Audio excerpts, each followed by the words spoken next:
नमस्कार আমি অ্যাস্ট্রোলজার সুজিত আমার ইউটিউব চ্যানেলে সকল দর্শকদের স্বাগত জানাই। আজকের আলোচ্য বিষয় অর্থ এবং পেশা নিয়ে। কন্যা রাশি কিংবা কন্যা লগ্ন 2026 সাল 12টি মাসের মধ্যে কন্যার অর্থ এবং পেশাক্ষেত্র কেমন যাবে সেই নিয়ে আলোচনা শুরু করতে চলেছি। সেই সাথে থাকবে নাকত্রিক আলোচনা, তাই আপনারা ভিডিওটি স্কিপ না করে পুরো বক্তব্যটি মন দিয়ে শেষ পর্যন্ত শুনবেন। এই ভিডিওটি আপনাদের উদ্দেশ্যেই, তাই আপনারা ভিডিওটিতে একটি লাইক অবশ্যই দেবেন। তাছাড়া যারা আমার চ্যানেলে নতুন করে যুক্ত হয়েছেন তারা প্রত্যেকে চ্যানেলটিকে সাবস্ক্রাইব করবেন, তার পাশাপাশি অল নোটিফিকেশানটিকেও ক্লিক করবেন। এছাড়া ভাগ্যের দিক থেকে কোনো রকম সমস্যা থাকলে আমার সাথে যোগাযোগ করতে পারেন, তবে আমার কাছে ফ্রিতে কোনো ভাগ্য বিচার পাবেন না। আমার কাছে ভাগ্য বিচার করাতে গেলে আগে বুকিং করতে হবে। তাছাড়া আমি বাস্তু বিচার করে থাকি। কেউ যদি মনে করেন আমাকে দিয়ে বাস্তু সংস্কার করাবেন, তাহলে দেরি না করে অতি সত্বর যোগাযোগ করুন। তবে বুকিং করার মতো সামর্থ্য না থাকলে অযথা কল করে সময় নষ্ট করতে যাবেন না। চলুন মূল আলোচনায় ফেরা যাক। আজকের আলোচ্য বিষয় অর্থ এবং পেশাক্ষেত্র নিয়ে। কন্যা রাশি এবং কন্যা লগ্ন 2026 সাল কন্যা কালপুরুষের ষষ্ঠ রাশি, বুধের দ্বারা নিয়ন্ত্রিত।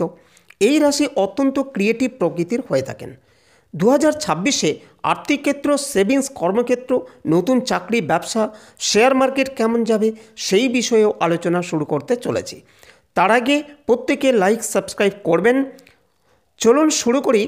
2026 সালে কন্যা ডিসিশনের ক্ষেত্রে ভীষণ সমস্যা ফিল করবেন। বিপরীত দিকের মানুষরা কি চাইছে, কোন দিকে মোড় নিতে চলেছেন, এই বিষয়গুলিকে উপলব্ধি করা কঠিন হয়ে দাঁড়াতে পারে। হাতে অর্থ আসলেও কিছু দুশ্চিন্তা কাজ করতে পারে। কর্মক্ষেত্রে ইমোশনাল হয়ে পড়ার সম্ভাবনা রয়েছে। 2026-এর একটা বড় সময় ধরে বৃহস্পতি আপনার চতুর্থপতি এবং সপ্তমপতি দশমভাবে অবস্থান করবেন। বৃহস্পতিকে জুন মাসের পর থেকে একাদশভাবে অবস্থান করতে দেখতে পাওয়া যাবে। অক্টোবর মাস পর্যন্ত দশম এবং একাদশভাবেই থাকবেন। ফলে আর্থিক ক্ষেত্রে গ্রোথ রেট নিয়ে আসবেই। নতুন চাকরির সম্ভাবনা যেমন বাড়বে, ঠিক তেমনভাবেই ইন্টারভিউয়ের ক্ষেত্রে সাকসেস রেট এটাও বাড়তে দেখা যাবে। সরকারি চাকরি হোক বা বেসরকারি চাকরি হোক, পাওয়ার সম্ভাবনা থাকবে বছরের প্রথম দিকেই। নতুন করে জীবন শুরু করা, চাকরি পরিবর্তন করে অন্য একটা জায়গায় সেটেল হওয়ার সম্ভাবনা খুব স্পষ্টভাবে লক্ষ্য করতে পারব। কন্যা রাশির চাকরি প্রাপ্তির সম্ভাবনা এটা ম্যাক্সিমাম হতে চলেছে 2026-এ। তবে একটি বিষয় খেয়াল রাখতে হবে, কন্যার ষষ্ঠভাবে রাহু অবস্থান করে রয়েছে। রাহু 100% চাকরি দেয়। ষষ্ঠভাবে রাহু থাকলে জাতকের শত্রু, দুষ্ট ব্যক্তি বাধা পরাস্ত করতে পারেন। রোগ বাধাও কমে যায় এবং জাতকের চতুর বুদ্ধিমান স্বভাব প্রকাশিত হতে দেখতে পাওয়া যায়। সুতরাং ষষ্ঠভাবে রাহুর এই অবস্থানের কারণে 2026-এ কন্যার চাতুর্যতার মাধ্যমে জীবনে উন্নতি করতে পারবেন, এ বিষয়ে 100% নিশ্চিত বলা যেতে পারে। পঞ্চমপতি শনি তিনি সপ্তমভাবে অবস্থান করবার কারণে জাতকের ক্রিয়েটিভিটিকে কাজে লাগিয়ে ব্যবসায়িক ক্ষেত্রে উন্নতির সম্ভাবনা এটা বাড়তে দেখতে পাওয়া যাবে। 2026-এ সেভিংস বাড়তে দেখতে পাওয়া যাবে। আর্থিক ক্ষেত্রে ব্যয় সংক্রান্ত বিষয়ে কনফিউশন দেখতে পাওয়া যাবে। কোন বিষয়টা কেনা উচিত, কোন জিনিসটা কিনলে পরে বেনিফিশিয়াল হবে, এই রকম ভাবনা চিন্তা নিয়ে কনফিউশন লক্ষ্য করা যাবে। এই সমস্যা কাটিয়ে উঠতে না উঠতেই খরচ দেখবেন অনেক হয়ে গেছে, তখন আর সেভিংস করা যাচ্ছে না। সুতরাং ব্যয়ের উপরে বছরের প্রথম থেকে নিয়ন্ত্রণ রাখতে হবে, না পারলে কন্যা কিন্তু মুশকিলে পড়বেন। 2026-এর প্রথম থেকে শুরু করে মাঝামাঝি সময় পর্যন্ত স্টক মার্কেটে উন্নতি করতে পারবেন। যারা স্টক মার্কেটে ইনভেস্ট করেন, সেটা অপশন ট্রেডিং হতে পারে, ইন্ট্রো ট্রেডিং হতে পারে, এই সমস্ত ক্ষেত্রে গ্রোথ রেট দেখতে পাওয়া যাবে। কিন্তু ফরেক্স ট্রেডিংয়ের ক্ষেত্রে কন্যা সমস্যার মধ্যে পড়বেন।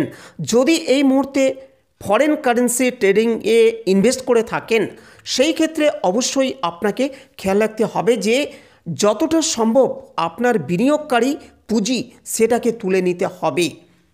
লাভের টাকার ইচ্ছা খুশি ব্যবসা করুন। নভেম্বর টু ডিসেম্বর ধীরে ধীরে সেভিংস বাড়াতে পারবেন। হঠাৎ করে এমন সিচুয়েশন ক্রিয়েট হতে পারে যার কারণে ইনভেস্ট করতে বাধ্য হতে পারেন। এই সময় বাড়ির কোনো ব্যক্তি এতটাই অসুস্থ হয়ে পড়বেন যার কারণে আপনাকে খরচ করতেই হলো। দ্বাদশে কেতু আপনার অবস্থান করে রয়েছে, ফলে স্পিরিচুয়ালের ক্ষেত্রে উন্নতি নিশ্চিতভাবে হবে। যারা ব্রাহ্মণ আছেন, পুজো পাঠ করেন, তান্ত্রিকের কাজকর্ম করেন, তাদের ক্ষেত্রে এই উন্নতির সম্ভাবনা অনেক অনেক বেশি। জানুয়ারি টু এপ্রিল এই সময়কালে সরকারি এবং বেসরকারি চাকরি প্রাপ্তির সম্ভাবনা বাড়তে দেখতে পাওয়া যাবে। জুলাই টু ডিসেম্বর এই সময়ে চাকরি পরিবর্তন, চাকরি চলে যাওয়া, চাকরি ছেড়ে যাওয়ার সম্ভাবনা সৃষ্টি হতে পারে। এই সময়ে নতুন ক্ষেত্র, নতুন পেশার সাথে সংযুক্ত হতে পারেন। সেপ্টেম্বর টু ডিসেম্বর এই সময়কালে বসের সঙ্গে মনোমালিন্য হওয়ার মানসিক চাপ আসতে পারে। বছরের প্রথম দিকে ব্যবসার ক্ষেত্রে উন্নতির সম্ভাবনা অনেকটাই বেশি। পরবর্তী সময়ে সেই উন্নতিকে ধরে রাখার জন্য একটু বেশি সচেষ্ট হতে হবে। দেনা পাওনা, লেনদেন, আদান প্রদান, ইম্পোর্ট এক্সপোর্ট ইত্যাদির ক্ষেত্রে সচেষ্ট থাকতে হবে কন্যাকে। যারা ভাবছেন নতুন ব্যবসা শুরু করবেন তাদের বলবো 2026-এ একটু বেশি সচেষ্ট হতে হবে। যারা নিয়ন্ত্রিতভাবে ইনভেস্ট করেন তাদের ক্ষেত্রেও উন্নতি আসবে, অন্যথায় টাকা পয়সা আটকে যাওয়া, ফেঁসে যাওয়ার একটা সম্ভাবনা দেখতে পাওয়া যাচ্ছে। কাঠের ব্যবসা, লোহার ব্যবসা, লোহার যে কোনো ব্যবসা, ভারী জিনিসপত্রের ব্যবসা, এগুলো আপনার জন্য ভালো হতে চলেছে 2026-এ। সারের ব্যবসা, কোনো কৃষিজাত দ্রব্যের ব্যবসায় প্রবল উন্নতি করতে দেখা যাবে। যারা চারা গাছের ব্যবসা করেন, যারা পশু খাদ্যের ব্যবসা করেন তাদের ক্ষেত্রেও উন্নতি দেখতে পাওয়া যাবে। তবে যারা মেডিসিনের ব্যবসা করেন, খাদ্যদ্রব্যের ব্যবসা করেন, কিংবা যারা ফুড ওরিয়েন্টেড কোনো বিজনেস করেন সেই সমস্ত মানুষদের ক্ষেত্রে একটু চাপ লক্ষ্য করা যাবে। যারা চশমার ব্যবসা করেন তারাও উন্নতি করতে পারছেন 2026-এ, কিন্তু ফ্যাশন ওরিয়েন্টেড বিজনেসের ক্ষেত্রে স্ট্রেস দেখতে পাওয়া যাবে 2026-এ। তাহলে এবার চলে আসবো নাক্ষত্রিক আলোচনা প্রসঙ্গে। সবার প্রথম নক্ষত্র উত্তর ফাল্গুনী। জানুয়ারি টু মার্চ এই সময়কালে মনের মধ্যে টেনশন কাজ করতে দেখতে পাওয়া যাবে। বিশেষ করে সোর্স অফ ফান্ডে কিছুটা ডিস্টার্ব হওয়ার সম্ভাবনা রয়েছে। এপ্রিল টু মে এই সময়কালে হঠাৎ করে ফান্ড আসার সম্ভাবনা লক্ষ্য করা যাবে। এপ্রিল টু নভেম্বর মাসে চাকরি প্রাপ্তির সম্ভাবনা অনেকটাই বেশি। এই সময়কালে চাকরি, ব্যবসা বিভিন্ন ক্ষেত্রে উন্নতি করতে পারবেন এবং সঞ্চয়ের পরিমাণও বাড়তে দেখতে পাওয়া যাবে। আবার ঠিক নভেম্বর টু ডিসেম্বর এই সময়কালে হঠাৎ করে টাকার কিছুটা প্রেশার আসতে পারে। মানুষকে ধার দেওয়া, ভুল ইনভেস্টমেন্ট করা, বাকিতে জিনিসপত্র দেওয়া, এই সমস্ত ক্ষেত্রে বিপজ্জনক প্রভাব নিয়ে আসতে পারে। বিশেষ করে যারা ছোট ব্যবসা করেন তাদের ক্ষেত্রে এই সমস্যা লক্ষ্য করা যাবে। এর পরবর্তী নক্ষত্র হস্তা। বছরের প্রথম থেকেই ইমপ্রুভমেন্ট দেখতে পাওয়া যাবে। যারা বিনোদন জগতে রয়েছে, তারা স্টক মার্কেটে ব্যবসা করেন, সেই সমস্ত মানুষরা সারা বছর ধরেই কম বেশি উন্নতি লক্ষ্য করতে পারবেন। কিন্তু হস্তাকে বিলাসিতার ওপরে নিয়ন্ত্রণ রাখতে হবে। অকারণ ব্যয় হস্তার জন্য ক্ষতিকারক হতে চলেছে। হস্তা নক্ষত্রের জাতক বা জাতিকাদের বছরের শেষের দিকে চাকরি প্রাপ্তির সম্ভাবনা অনেক অনেক বেশি। বছরের প্রথম দিকে কর্মক্ষেত্রে কিছুটা প্রেসার, স্ট্রেস ভালো রকম কাজ করতে পারে। ইনফ্যাক্ট বছরের প্রথম দিকে চাকরি স্থানেই প্রবল শত্রুতার মুখোমুখি হওয়ার সম্ভাবনা রয়েছে। চাকরি চলে যাওয়া, এই ধরনের নেগেটিভ ঘটনা ঘটতে পারে। পরবর্তী শেষ নক্ষত্র চিত্রা। চিত্রা সকলের কাছে প্রিয় হয়ে ওঠার সম্ভাবনা রয়েছে। কর্মক্ষেত্রে গ্রোথ দেখতে পাওয়া যাবে। চিত্রা নক্ষত্রের জাতক বা জাতিকা তারা কর্মসূত্রে ভ্রমণ, কর্মে সংযুক্ত হওয়া ইত্যাদি ঘটনা ঘটতে দেখতে পাওয়া যাবে।